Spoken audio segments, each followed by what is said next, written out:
Hello future chartered accountants, I hope आप लोग बहुत अच्छे बच्चे। एज यू नो दैट कि हमारी सी इंटर के एग्जामिनेशन को अराउंड 30 डेज बचे हुए। ये बहुत इंपॉर्टेंट होता है कि इन 30 डेज में सब्जेक्ट वाइज, इनफैक्ट हर सब्जेक्ट में फिर चैप्टर वाइज भी हमको ये पता रहना चाहिए कि कितना टाइम हमको उसमें एलोकेट करना है। और फिर चैप्टर वाइज कुछ चैप्टर हमारे बड़े होते हैं, कुछ चैप्टर छोटे होते हैं। तो इस वीडियो में हम लोग ये बात करेंगे हर चैप्टर को, हर अकाउंटिंग स्टैंडर्ड को मैं आपसे बताऊंगा कि कितना टाइम एक्चुअल में आप लोगों को एलोकेट करना चाहिए। अब उसमें भी दो चीज आती है। मैं आप लोगों के लिए रिवीजन सीरीज जो यहाँ पे डेली आपको वीडियोस यहाँ पे अपलोड होंगे, वो वीडियोस अराउंड कितने समय के रहेंगे मैं आपको पहले ही बता दूंगा। और उसके बाद आपको सेल्फ स्टडी में कितना टाइम उसमें देना चाहिए वो भी हर अकाउंटिंग स्टैंडर्ड वाइज और दूसरे चैप्टर वाइज मैं आपसे डिस्कस करूंगा। ऐसा नहीं होना चाहिए बिल्कुल भी कि आप जो भी टाइम एलोकेट कर रहे हो, कुछ चैप्टर में अननेसेसरी ज्यादा टाइम अगर आपने दिए तो आप कोई और चैप्टर को वहां पे कॉम्प्रोमाइज करो। क्योंकि आपको सिर्फ अकाउंट्स ही नहीं पढ़ना, अकाउंट्स के अलावा आपको वहां पे लॉ है, आप लोगों का टैक्सेशन है। अगर आप एक ग्रुप दे रहे हो, बोथ ग्रुप दे रहे हो, तो आपके और चैप्टर और सब्जेक्ट रहेंगे और चैप्टर्स रहने वाले। सो इंपॉर्टेंट है हम लोगों के टाइम एलोकेशन बहुत इंपॉर्टेंट होता है कि हर सब्जेक्ट वाइज और उस सब्जेक्ट में चैप्टर वाइज आपका टाइम कितना एलोकेट करना चाहिए। तो मैं आपसे ये बताऊंगा कि किस तरीके से अकाउंटिंग स्टैंडर्ड वाइज और हर चैप्टर वाइज कितना टाइम मैं आप वीडियोस लेके आऊंगा, अराउंड कितने वक्त के वीडियोस रहेंगे, हर एएस को कितना समय अराउंड लगेगा और उसके बाद आपको कितना उसमें देना है। तो डेली मैंने 4 आवर्स ऑन एन एवरेज आपको अकाउंट्स के लिए एलोकेट किया। और हो सकता है कि आप अगर कोई सिंगल ग्रुप दे रहे हो तो आप 4 आवर्स, आपको 3 सब्जेक्ट ही पढ़ना है, तो 4 आवर्स तो नॉर्मल है कि वो आप बिल्कुल अकाउंट्स का एलोकेट कर सकते हो। लेकिन अगर आप बोथ ग्रुप दे रहे हो तो आपके लिए, इनफैक्ट अगर आप सिंगल ग्रुप दे रहे हो तो आप थोड़ा 4 से थोड़ा ज्यादा भी समय अकाउंट्स में दे सकते हो। लेकिन अगर आप बोथ ग्रुप दे रहे हो तो आपके 4 से ऑब्वियसली एक सब्जेक्ट को 4 आवर्स नहीं दे पाओगे, तो आपके पास 3 आवर्स अराउंड रहेंगे कि आप अकाउंट्स पर टाइम स्पेंड करेंगे। ओके, अब वो इंडिविजुअल प्लान थोड़ा बहुत आगे पीछे हो सकता है, तो मैंने एक एवरेज लेके चला कि 4 आवर्स आप अकाउंट्स को डेली एलोकेट कर रहे हो। अब यहां पे 30 डेज हम लोग का जो प्लान यहां पे रहेगा, तो हर अकाउंटिंग स्टैंडर्ड वाइज मैंने ये सोचा सबसे पहले कि 30 डेज में से मेरा ही टारगेट था कि 4 वीक्स में आपको यहाँ पे प्लानर आपका दिया हुआ है। अब ध्यान से आप मेरी बात सुनिए, इस 4 वीक में मेरा यही टारगेट है कि 3 वीक्स में हम लोग इसको कंप्लीट कर जाए। अब वो बच्चे 1 वीक 10 डेज जो आपके पास रहेंगे उसमें क्या करना है वो भी मैं आपसे बात करूंगा। अब यहाँ पे फर्स्ट वीक में 7 डेज डेली आप लोग को यहाँ पे एक वीडियो रिवीजन लेक्चर्स अपलोड होते जाएगा इस प्लानर के हिसाब से। अभी बहुत इंपॉर्टेंट है आप लोगों की, मैंने इस चीज सोचा कि अकाउंट्स में आप लोगों को जो अकाउंटिंग स्टैंडर्ड पे आप लोगों का वो आपको टाइम एलोकेट करना चाहिए कितना, दैट इज 2 आवर्स। अब वो 2 आवर्स में आप कैसे कंप्लीट करोगे, तो उसमें 30 मिनट्स के मेरे रिवीजन लेक्चर्स रहेंगे। अब आपको ये चीज ख्याल रखना है कि 30 मिनट्स मेरा ये टारगेट रहेगा। जब मैं रिवीजन लेक्चर्स हम लोग अब अपलोड होना शुरू होंगे तो मेरा ये टारगेट है कि उस अकाउंटिंग स्टैंडर्ड को अननेसेसरी मैं बहुत बड़े लेक्चर्स ना करूं, क्योंकि आपके टाइम नहीं, आपका एक एक मिनट अभी इंपॉर्टेंट है। तो अननेसेसरी लेक्चर्स को हम लोग बड़े नहीं करेंगे। और उन वीडियोस में क्या करूंगा, मैं रिवीजन लेक्चर में 30 मिनट्स में मैं आप लोगों से वो सारे, जिससे यहाँ पे डे 1 में इस 1 और 2 में डिस्कस करूंगा, लेकिन 30 मिनट्स में ही आपको करना है। आपको टारगेट इस तरह सेट करना पड़ेगा, अदरवाइज अगर आप ज्यादा समय दोगे तो पूरा रिवीजन आपका होने वाला नहीं है। सबसे बड़ा चैलेंज आपके सामने 30 डेज में टाइम एलोकेशन और उसी एलोकेशन में ही कंप्लीट करना रहेगा, ये बहुत इंपॉर्टेंट है। तो यहां पे एग्जांपल में 30 मिनट्स का वीडियो लेके आऊंगा, इस पे आपको 1.5 आवर उसमें आपके स्पेंड करना सेल्फ स्टडी के। अभी बहुत इंपॉर्टेंट होता है कि मैंने आपको 30 मिनट्स में कंसेप्ट पूरे रिवाइज करा के दिया। एट द सेम टाइम जो सुपर 60 क्वेश्चन है वो भी हम लोग वहां पे डिस्कस करेंगे। लेकिन ये बहुत इंपॉर्टेंट है कि आपने हर चैप्टर में आपके मार्क करे हुए होना चाहिए कि कौन कौन से क्वेश्चन आपके इंपॉर्टेंट है। I call it LMM, last minute mastery question. तो आपने जहां से भी पढ़े बेटा रेगुलर बैच, ये बहुत इंपॉर्टेंट है कि आपके मार्क करे हुए होना चाहिए कि अब ये वही खेलेगी 30 डेज में, आपको वही पढ़ना है। आपके पास टाइम नहीं है कि सारे के सारे आप क्वेश्चंस करोगे। अब ये 1.5 आवर में आपको करना है। अब जो थ्योरी बेस है, तो थ्योरी बेस में आप में तो आपको रीड करना है उसको, और उसमें भी एक स्ट्रेटेजी होती है कि किस तरीके से थ्योरी बेस आपको अकाउंटिंग स्टैंडर्ड लिखना है। वो मैं आपको एक शीट में आपसे शेयर करूंगा और एक दिन बताऊंगा कैसे आपको लिखना है। अब उसके बाद क्योंकि मैंने इस पर न्यू बैच जो अभी शुरू हो रही है उसमें मैंने बताया हूं कि उनके कुछ पेजेस भी ऐड कराया नोट्स में कि क्या स्ट्रेटेजी स्टेप्स रहने चाहिए अकाउंटिंग स्टैंडर्ड के आंसर्स लिखने के लिए। अब उसके अलावा अगर प्रैक्टिकल वाले क्वेश्चंस आपको एग्जाम में आए तो you have to obviously we have to calculate, for example cost of PP, cost of inventory हुआ, तो आपको कैलकुलेट करना रहेगा। अभी 1.5 आवर में आपको प्रैक्टिस करना है। आपको किसके more focus on practical question. Theory question previous attempt में नहीं आए थे, तो मोस्ट प्रोबेबली नहीं आएंगे। आप भी किया तो उसमें आपको थ्योरी लिखना रहेगा, बहुत रट्टा मार के जाओगे तो भी आपको उतने ही मार्क्स मिलेंगे। अगर आप अपने वर्ड्स में भी लिखेंगे, थ्योरी में उतने ही लिखेंगे आप, मगर थ्योरी क्वेश्चन अकाउंटिंग स्टैंडर्ड में प्रीवियस अटेम्प्ट में नहीं आए, तो मोस्ट प्रोबेबली क्या होने वाला, आपका प्रैक्टिकल क्वेश्चन ही सारे आने वाले। तो ये 1.5 आवर में आपको ये कोशिश करना है कि प्रैक्टिकल क्वेश्चन जो अकाउंटिंग स्टैंडर्ड के उसकी प्रैक्टिस करा। तो मैंने 30 मिनट्स का आप टारगेट सेट करोगे, 30 मिनट्स का मैंने टारगेट सेट करके मैं वीडियो को 30 मिनट्स में मोस्ट प्रोबेबली खत्म होगा, थोड़ा बहुत आगे पीछे हो सकता है। फॉर एग्जाम्पल यहाँ पे एस 10 है आपका बड़ा, तो उसको 1 आवर मैंने एलोकेट कर दिया। ओके, इस तरह एएस के बाद, एएस के अलावा एएस के बेस पे वो टाइम थोड़ा सा आगे पीछे। फॉर एग्जांपल एएस 13 बहुत सिंपल है, तो 15 मिनट्स में आपको रिवाइज करा के दे दूंगा। अब आपको उसके बाद कितना टाइम सेल्फ स्टडी भी देना, तो वो यहां पे लिखा है। तो on an average accounting standard पे आप लोगों को यहां पे कितना टाइम रहा, 2 आवर्स इंक्लूडिंग मेरा वीडियो और आपका सेल्फ स्टडी, वो 2 आवर्स में करें। अब एक दिन में पूरे एस करोगे तो सर आपका घूम जाएगा और नहीं कर पाओगे। तो डेली एक स्टेप बाय स्टेप चलो, कंसिस्टेंसी आपको रखना है। 30 डेज में डेली एक केस आप करते जाएंगे, 20-21 डेज में सारे कवर कर लेंगे। जो छोटे ऐसे तो उस दिन मैं 2 भी कर लूंगा। तो यहाँ पे 20-21 डेज में सारे अकाउंटिंग स्टैंडर्ड को कवर कर लेंगे, मेरे साथ आपकी भी हो जाना चाहिए। अब जो अदर देन अकाउंटिंग स्टैंडर्ड है उसको भी आपको साथ में करना है। तो 2 आवर्स आपने अकाउंटिंग स्टैंडर्ड्स को दिए और 2 hours other than accounting standard. मैं जब ये कहता हूं कि other than accounting standard, I mean to say that here कि वो चैप्टर जिसमें फुल फ्लेज वाले क्वेश्चंस आते हैं, जैसे कि कंसोलिडेटेड फाइनेंशियल स्टेटमेंट, ये खुद भी एक अकाउंटिंग स्टैंडर्ड ही है, लेकिन इसमें फुल फ्लेज वाले क्वेश्चन आपको एग्जामिनेशन में आते हैं। तो ये बहुत इंपॉर्टेंट है आप लोगों का कि आप एक कंसोलिडेटेड फाइनेंशियल स्टेटमेंट जो आपको, उसको आपको प्रैक्टिस करना रहेगा। तो ऐसे 8 चैप्टर है आप लोगों के जो आपको अदर देन एएस में उसको मैं कंसिडर करता हूं। अब हमेशा उस चैप्टर से आप लोग यहाँ पे शुरू करो जो सबसे डिफिकल्ट है। अब आसान आसान करके खुश हो जाते हो कि अरे वाह हो गया, लेकिन वो आसान चैप्टर तो बाद में भी हो जाएंगे। तो you have to start with जो डिफिकल्ट चैप्टर है। For example consolidated financial statement, तो इसको मैंने 5 दिन एलोकेट करके रखो, यहाँ पे दिखाऊंगा डे 1 2 3 4 5, तो इसको यहाँ पे 5 दिन एलोकेट करके रखो और 5 दिन में आपको प्रैक्टिस करना है। अब फॉर एग्जाम्पल डेली आप 2 आवर्स दे रहे हो, तो 5 दिन में आपके पास 10 घंटे, तो 10 घंटे में कम से कम 10 क्वेश्चन आपकी प्रैक्टिस ये होना चाहिए। उसी तरह अमलगमेशन के जो आपके एलएमएम मार्क करे हो, एलएमएम आपको यहाँ पे ये 5 डेज उसको एलोकेट किया। इंटरनल रिकंस्ट्रक्शन एक छोटा चैप्टर, उसमें कम समय पे हो जाएगा। फाइनेंशियल स्टेटमेंट बड़ा चैप्टर, उसको 3 दिन दिया। Depend average chapter, buy back छोटा चैप्टर तो 2 दिन दिया गया, इन्वेस्टमेंट छोटा तो 2 दिन, कैश फ्लो छोटा चैप्टर तो उसको 3 दिन, डिपेंड वो उसके साइज ऑफ। अब यहां पे अगर आप ऑब्जर्व करोगे तो आपका 21 डेज में अराउंड सारे अकाउंटिंग स्टैंडर्ड हो जाएंगे। या एस 29 नहीं दिख रहा, उसको भी मैं ऐड कर लूंगा। तो टोटल हम एस यहाँ पे रिवाइज करेंगे कम समय पे, ज्यादा टाइम स्पेंड अननेसेसरी उसमें करना नहीं है। तो मैं जब रिवीजन लेके आऊंगा, अभी लेक्चर जब अपलोड होंगे, मेरा टारगेट ये कि I don't want to waste your time, आपको अननेसेसरी लेक्चर बड़े नहीं करे जाएंगे, सारे कंसेप्ट कम समय में, आपका समय 1-1 मिनट इंपॉर्टेंट है। एट द सेम टाइम आपके अगर 3 वीक में आपने मेरे इस प्लानर को फॉलो करे, तो इसमें होगा क्या, हम लोगों का साथ साथ में पूरा रिवीजन हो जाएगा, 20-21 दिन में एस कंप्लीट हो जाएंगे, उसको साइड में रख दो।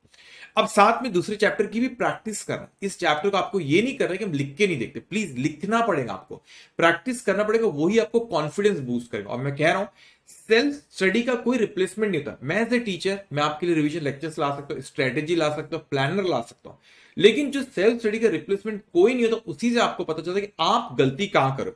और हर इंडिविजुअल स्टूडेंट एक सेपरेट, हर इंडिविजुअल के अपना एक अलग तरीका होता है, वो गलती भी अलग अलग जगह पे करता है। तो आपको सेल्फ स्टडी यहाँ पे प्रैक्टिस करना जरूरी है। इस प्लानर के हिसाब से आप चलते जाओ। सबसे पहले यहाँ पे डिफिकल्ट चैप्टर उठाओ, जो लेंदी चैप्टर कंसोलिडेट देन अमलगमेशन, उस तरीके से आपको करना है। इन बिटवीन आपका 20 से 21 दिन में सारे एस खत्म हो गए, सारे दूसरे चैप्टर से पैरेलल चल रहे, वो 2-4 दिन आगे और जाएंगे। अब क्या हो यहाँ पे आखिरी में जो आपके 1 हफ्ता 10 दिन जो आपको मिल रहे, आपको दूसरे सब्जेक्ट भी पढ़ना है। आई मीन टू से मैं ये नहीं कह रहा हूं कि डेली सिर्फ आप अकाउंट्स ही पढ़ो, आपने 4 घंटे अकाउंट्स पढ़े, दूसरे सब्जेक्ट भी पढ़ना है आपको, तो वो आपने रिमेनिंग टाइम में आपने वो पढ़ रहे। लेकिन जब आपका 12 सितंबर को जब आपका पहला पेपर जब आपका होगा, उसके 4 दिन पहले मैं सजेस्ट करूंगा सिर्फ आपने अकाउंट्स ही पढ़ना चाहिए। पहला पेपर बहुत इंपॉर्टेंट होता है, अगर वो बहुत अच्छा गया तो बाकी चैप्टर में, बाकी सब्जेक्ट में, बाकी पेपर में आपका कॉन्फिडेंस खुद ब खुद बूस्ट हो जाता है और वो भी अच्छे जाने लगेंगे।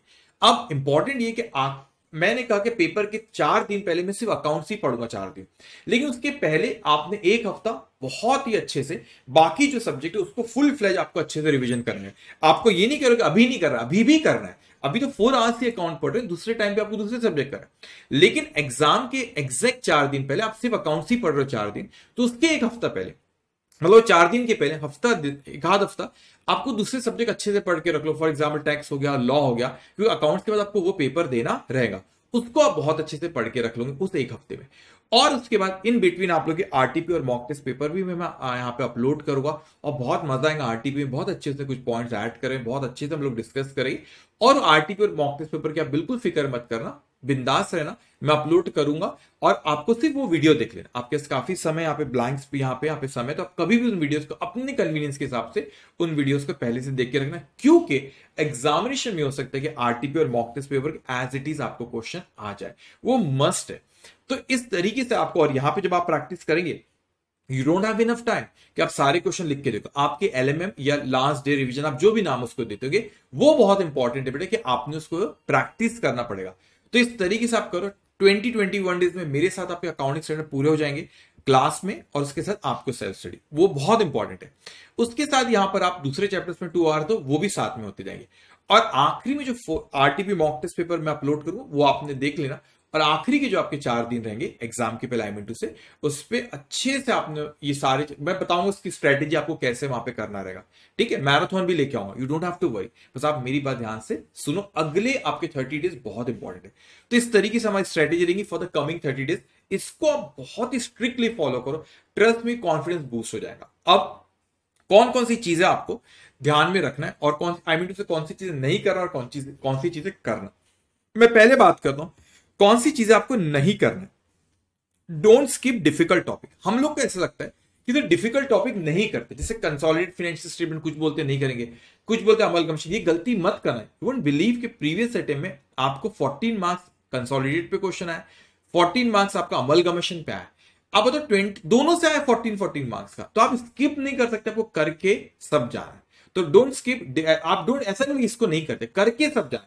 वो तो एग्जाम हॉल में डिसाइड करना होता है हमको। आप ये कह सकते हो कि ये इंपॉर्टेंट है, कम इंपॉर्टेंट है, इस पे ज्यादा समय दो, इस पे कम समय दो, that you can say that. लेकिन बोलेंगे नहीं करते ही नहीं हम, तो वो बहुत गलत बात है। एग्जाम हॉल में यू हैव टू डिसाइड। कभी कभी ऐसा होता है कि जो चैप्टर की आपने बहुत प्रैक्टिस करे, और उस चैप्टर से क्या होता है, बहुत ऐसा क्वेश्चन आ जाता है कभी कभार कि नहीं जम पा रहा है। लेकिन कोई चैप्टर के आपने कम प्रैक्टिस करो, लेकिन तो भी इजी क्वेश्चन आपने कर ली, तो वो एग्जाम हॉल में आपको डिसाइड करना रहेगा कि कौन सा अटेम्प्ट करना है, कौन सा अटेम्प्ट नहीं करना है। ठीक है, अब don't get distracted by social media. पहला काम अगर सबसे अच्छा आप कर सकते हो, पहले आप अनइंस्टॉल करो जो हमारा इंस्टा है ना, उसको पहले अभी पहला काम करो। अगर मोबाइल में अभी भी इंस्टॉल है, पहला काम ये करो, अभी सबसे पहले उसको अनइंस्टॉल कर दो। ठीक है, 30 डेज बहुत इंपॉर्टेंट उसको। और कोई भी नॉन प्रोडक्टिव एक्टिविटी मत जाओ। I-2 से ज्यादा किसी से बातचीत नहीं, आर्ग्यूमेंट नहीं। कभी हॉस्टल में रहते, स्पेशली कह रहा हूं, हॉस्टल में कभी होता है कोई लड़के लोग एक दूसरे कुछ मजाक करते, तो फिर कभी बुरा लग जाता, वही चीज हम सोचते रहते। तो भी कूल एंड काम, दिमाग को भी ज्यादा प्रेशर टेंशन नहीं देना, कंसिस्टेंसी रखना। तो नॉन प्रोडक्टिव चीजों से आप दूर रहो। ठीक है, ऐप ये सब अनइंस्टॉल कर दो, ट्विटर ये सब कुछ नहीं देखना आपको। ट्विटर तो आई डोंट थिंक आप देखते भी होंगे एनीवेज। इंस्टा ये सब अनइंस्टॉल करो। Not don't don't be dishearten by mistake. देखो अब आप प्रैक्टिस करो, मैंने आपको कहा कि प्रैक्टिस करना आपको इंपॉर्टेंट क्वेश्चन क्यों। अब प्रैक्टिस करो तो गलती होंगी, इंसान हो ना। गलती जब हुई तो प्लीज आप अपने आप को ये मत सोचना यार टेंशन हो गया, अब तो मेरे से नहीं हो रहा। सच में बच्चे मत सोचना। अब ये सोचना कि मेरे से गलती कहां हुई। ये तो बेहतर है ना कि एग्जाम हॉल में गलती करो, उससे अच्छा अभी अपन गलती कर लिए और आपको ये पता चल गया हमसे गलती कहां हुई, तो ये बेहतर है कि आप अभी उसको सुधार लो। ठीक है, तो डिसहार्टन नहीं होना। Avoid comparing your progress. दूसरों से कंपेयर मत करो। हम टेंशन में यार वो तो कितना आगे बढ़ गया, उससे कितना हो गया, किसी की फिक्र नहीं, उस जाने दो, अपना फोकस करो, अपना आपका क्या उस पर फोकस आप रहो। Don't neglect your age. बहुत इंपॉर्टेंट एग्जाम करिए बेटा, अपनी हेल्थ का बहुत ख्याल रखना। आप बहुत ओवर ईटिंग भी मत करो, बहुत खा लिया हैवी के उसमें बहुत नींद आ रही। एक डिसेंट जो डाइट रहता है वो आप करो, मगर अपनी हेल्थ की बहुत ध्यान रखो। अगर एक दिन भी आपकी तबीयत खराब होगी ना, 1-2 दिन भी चले गए तो फिर बहुत नुकसान है। एक दिन भी आपको, 1 मिनट भी आपको नुकसान है। अपनी हेल्थ का बहुत केयर रखो। और मैं कहता हूँ sleep properly.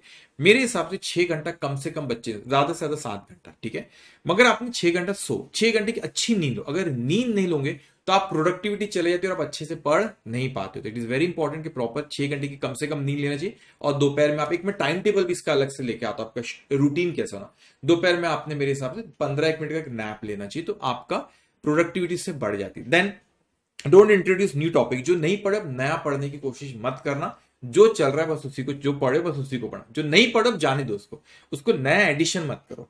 Avoid over stressing, अपने आप को ज्यादा स्ट्रेस मत देना, बस अपने आप को स्ट्रेस बहुत मत देना, ठीक है। रिलैक्स माइंड से ना, जितने खुश रहोगे, जितना खुश रहोगे, उतना अच्छे अच्छे सारी चीजें होंगी। तो माइंड अपना बड़ा खुश रखो, पॉजिटिव रहो, अच्छे लोगों के आसपास रहो, स्पेशली पेरेंट्स से बात करो, आपके भाई बहनों को उनसे बात करो जो आपको पॉजिटिविटी देते, उनसे आप कनेक्ट रहो, ठीक है। अब आपको कौन सी चीजें नहीं करना उसका ध्यान रखना। सॉरी, आपको मैंने कहा कौन सी चीजें करना है, आई एम सॉरी, ओके, कौन सी चीजें आपको करना उसका अपने ध्यान रखना। Allocate specific hour for each subject, आप हर सब्जेक्ट को एलोकेट करो टाइम। जैसे मैंने कहा अकाउंट्स का 4 आवर्स दो, I am not saying other subject, her subject, और 4 आवर्स फिक्स नहीं, ये कम ज्यादा हो सकती है, इंडिविजुअल टू इंडिविजुअल डिपेंड करता है। तो हर सब्जेक्ट को आप एलोकेट करो टाइम।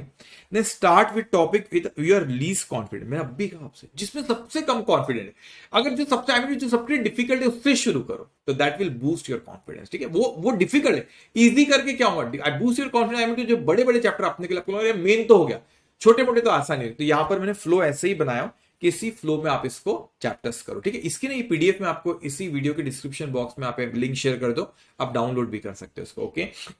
देन उसके बाद read concise note for quick revision, बहुत इंपॉर्टेंट होता है। यू डोंट हैव टाइम कि आप पूरा भी पढ़ो, पढ़ना पूरा, लेकिन आपके पास एक क्विक रिवीजन नोट्स होने चाहिए, जैसे कि रैपिड, जिसमें जो बुक है बहुत इंपॉर्टेंट है, उसमें आप कम समय पे सारी चीज रिवाइज कर सकते हो। उसका लिंक भी मैं डिस्क्रिप्शन बॉक्स में देता हूँ, बहुत ही नॉमिनल प्राइस, कलर्ड बुक है, बहुत ही यूनिक बुक है, मेरे स्टूडेंट्स उनको पता है, दैट इज जस्ट 399 की, तो वो आप ऑर्डर प्लेस करते हो, उसका लिंक भी मैं डिस्क्रिप्शन बॉक्स में कमेंट में पिन कर देता हूँ उसको, ठीक है। अब उसके सॉल्व एलएमएम क्वेश्चन, मैंने आपको बताया एलएमएम क्वेश्चन करना, जो लास्ट मिनट मास्टरी क्वेश्चन, आप उसको जो भी नाम से बुलाते हैं, आपकी मार्क होनी चाहिए important question. Mock test paper जरूर देना, आईसीए के जो एमटीपी कंडक्ट करते हैं उसको हमें जरूर देना, उसकी वीडियोस भी मैं यहाँ पे अपलोड करूंगा, that is very important, specially जो आखिरी का हफ्ता 10 दिन आपको मिलता है जब आपने मॉक टेस्ट पेपर देना। और उसके रिव्यू और मिस्टेक, आप अपनी गलती को देखो बेटे कि कहां गलत करो, नर्वस नहीं होना, आप ये देखो, आप पेपर सॉल्व करो या प्रैक्टिस करो, कहां गलती करो, आपका क्या वीक पॉइंट है वो आप ही एनालाइज कर पाओगे, उसको आप एनालाइज करो कि कहां से गलती हो रही है। Then focus on weaker area, जहां आपसे गलती हो रही है उस पर आप देखो अपनी से गलती कहां हो रही है, उस एरिया पे ज्यादा फोकस करो, ठीक है। जब आप प्रैक्टिस करोगे आपको लगेगा यहां गलती हो, उस पर ज्यादा फोकस करो। Take care of physical and mental health, मैं हमेशा कहता हूं मेंटल हेल्थ पे लोग बात नहीं करते, बहुत इंपॉर्टेंट है मेंटल हेल्थ बेटा, स्पेशली आपकी एज में। हम लोग ऐसे बड़े हो गए तो हम लोग को चैलेंजेस को फेस कर पाते, इतने चैलेंजेस आते, रोज लाइफ में चैलेंजेस आते, तो फेस कर रहे थे, लेकिन आप लोग स्टूडेंट लाइफ रियली, ये भी एक बहुत बड़ा discussion, mental health is very important. अपने आप को प्लीज बहुत नेगेटिविटी से दूर रखो, कूल एंड काम, फ्यूचर का बहुत मत सोचा करो, अच्छा ही होगा, आप जितना सोचोगे फ्यूचर का क्या होगा तो प्रेजेंट खराब कर दे। आपका काम है मेहनत करना, रिजल्ट देना ऊपर वाला बराबर आपको अच्छा देगा, आपका काम है मेहनत करना। तो मेंटल हेल्थ पे बहुत ध्यान देना बेटे, ज्यादा इधर दूसरी चीजों पे डिस्ट्रैक्ट मत हो, सोशल मीडिया से भी दूर रहो, और इन चीजों को मैंने जो कहा उसको आप ध्यान से करो, ठीक है। तो ये प्लानर है, मैं इसको शेयर कर देता हूं यहाँ पे, ठीक है, और इसके हिसाब से हम चलेंगे, और कल से हमारे यहाँ पे वीडियोस आना शुरू हो जाएंगे, रिवीजन लेक्चर, इसके अलावा आपके ये आरटीपी मॉक टेस्ट पेपर की वीडियो और बहुत सारी यूनिक चीजें आप रोज हमारे इसी चैनल पे आते जाएंगे video. If you like it, आप सब्सक्राइब करना इसको नहीं भूलना, और अगर आपको कोई भी चीज पूछना है, कोई भी चीज कहना है, मेरे बारे में कुछ कहना है, कमेंट बॉक्स में लिखना जरूर। Take care of you.